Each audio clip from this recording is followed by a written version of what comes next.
tobannaankii sano ee uu socday dagaalkii qaboobaa dalalka Mareykanka iyo Ruushku waxay baratan xoogan ugu jiraan weli soo saarista iyo samaynta gantaalo tiro badan oo ay ku jiraan kuwa qaaradaha isaga kala goosha ee loo yaqaano gantaalada balistiga ah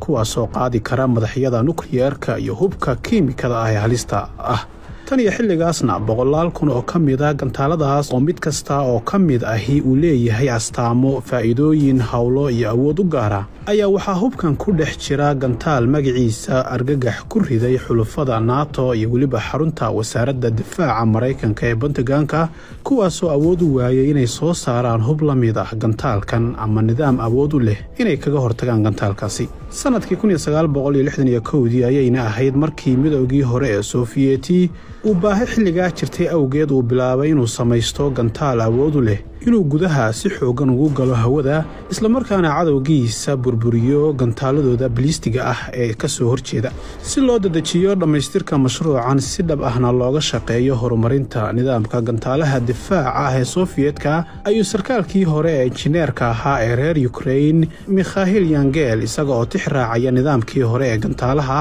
ee R-16 inuu soo saaro gantaalka R-36 oo ugu yeedhay magaca Satan oo la macno ah shaydaan. waxayna midowga Sofiyeetku ku guuleysteen inay ridaan gantaalkaas oo ay tijaabiyaan xawaarihiisa iyo weliba awoodiisa bishii Sebteembar 1964 inkastoo natiijadii waqtigaasna ay ka hooseysay heerkii la filayay balse ifafaalo fiican ayay u ahayd in la sii wado sidii loo horumarin lahaa gantaalkaasi. gantaalka shaydaan loogu magac daray waxaa adeega ciidamada Sofiyeetka lagu daray sanadii 1988 ilaa sanadka waxaa la soo saaray 5 jiil oo ka mid ah gantaalkan kaasoo ah nooca shanaad oo uu ku safri karo masaafo dhan 15,000 oo kilomitir. jiilka lixaad ee ugu dambeeyay gantaalahanna waxaa la sameeyay 1991 kaas oo soo saaristiisa ka yaabisay shirkadaha hubka ee adduunka oo dhan aadna u cabsi gelisay kuwii tartanka kula jiray. waxaana gantaalkan jiilkiisu sitaa lambar tirsigiisu yahay R-36M2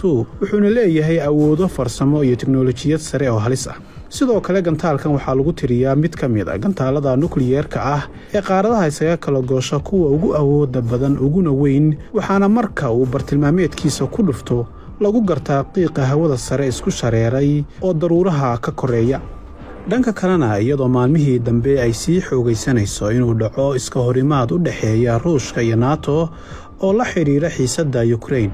ayaa waxaa si xawliya u sii kordhaysaa in Ruushka madaxweynahoodu uu maalinba maalinta ka sii dambaysa uu daaha ka qaadayo ama uu ku soo bandhigayo hub aad u casri ah kaasoo ugu dambeeyay tayeynta iyo casriyeynta gantaalka nukliyeerka ah ee loo yaqaano shaydaan oo awood u leh inuu burburiyo dalalka reer galbeedka oo dhan. waxaana dhowaan la filayaa in gantaalkan cusub ee shaydaan 2 ama Sarmat noociisa RS-28 lagu bedelo gantaalaha RS-36M ee la soo saaray 1970 kaasoo ay NATO u taqaanay gantaalka shaydaanka. gantaalkan cusub ee Sarmat RS-28 ayaa loo qorsheeyay inuu adeega ciidan ee military lagu daro 2011 balse waxaa la filayaa inuu si rasmi ah ugu biiro dhammaadka sanadkan sida laga soo xigtay xarunta Makiyev ee Ruushka ee soo saarta gantaalkan. bilowgii tayeynta iyo casriyeynta gantaalka Sarmat ama shaydaan 2 waxa uu ku yimid kadib markii wasaaradda difaaca ee Ruushku ay sanadkii 2010 qalinka ku duugtay qorshe qandaraas oo dhanka dibadda ah.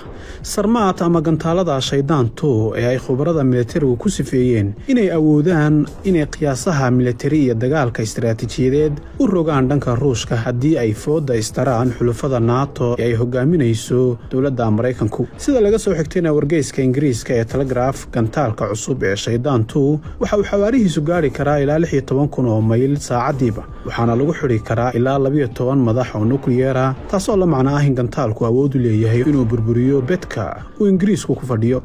haddaba farsamooyinka iyo hababka dheeriga ah ee gantaalka balistiga ah ee Ruushka ee shaydaan uu ka samaysan yahay ayaa ka dhigaysa mid aad u adag inay nidaamyada kale ee difaaca ee xulufada NATO haysato ay iska qabtaan. gantaalkan ayaa miisaankiisa sida laga soo xigtay warbaahinta Ruushka lagu qiyaasaa 100 tan waxaana uu leeyahay awood uu ku qaadi karo hubka nukliyeerka ah culays qiyaas ahaan gaadhaya ilaa 10 tan. xaddiga culayska inta leeg wuxuu keeni karaa qarax 2,000 oo jeer ka xoog badan qaraxyadii atomiga atomiga ahaa ee lagu dhuftay magaalooyinkii Jabaan ee Hiroshima iyo Nagasaki sanadkii 1945. Gantaalkan Sarmat ama Shaydaan ayaa sidoo kale saraakiisha Ruushka ugu yeedhaan King of Missiles, boqorka gantaalada, wuxuuna ku shaqeeyaa shidaal dheeraad ah waxaana laga ridi karaa bartilmaameedyada dhulka hoostiisa ah ee qarsoon. Faa'iidooyinka kale ee gantaalkan uu leeyahay waxaa ka mid ah inuu miisaankiisu yahay mid aad u miisaan fudud, waxa uuna gaari karaa masaafo ka badan 11,000 oo kiiloomitir. sida laga soo xigtayna saraakiisha militariga, halista ugu weyn ee gantaalkan cusub ee uu gantaalada kala dheer yahay ayaa ah inuu awood u leeyahay inuu gantaalada kale ka weecan karo marka uu hawada sare marayo, isla markaana u leexan karo jiho aan la filan karin. Tanoo boqolkiiba boqol ka dhigaysa gantaalkan mid awood u yeeshay inuu ka gudbo nidaamyada difaaca ee dalalka kale siiba ciidamada NATO kuwa ay haystaan. waxaana intaa dheer sanadkan aynu ku jirno ciidamada Ruushka ayaa samayn doona ugu yaraan 10 tijaabo oo lagu tijaabin doono gantaalkan, taasoo labalaabaysa tiradii tijaabo ee sanadkii hore. waxayna sida wararku sheegayaan tallaabadan loo aaneynaya walaaca Ruushka ee ku aadan xaaladda cakiran ee Ukraine, taasoo keentay inuu Ruushku kor u qaado loolankiisa adag isagoo adeegsanaya hubkiisa, iyadoo ciidanka Ruushkuna haatan si toos ah u adeegsadaan nidaamka difaaca hawada ee S-400 ayaa waxa u sii dheer oo tijaabooyin aan kala go' lahayn ku socda gantaalka difaaca hawada ee S-500 kaasoo heer gabagaba ah maraya. dowladda Ruushku waxay sidoo kale horumarinaysaa nidaamka difaaca gantaalaha ee S-550 ee guurguura, inkastoo aysan weli si toos ah u shaacin arrinkaasi, balse waxaa la joogaa ama maalin dhow la shaacin doona xilligan gantaalaha Shaydaan 2 ay ku biiri lahaayeen adeega ciidan si ay uga mid noqdaan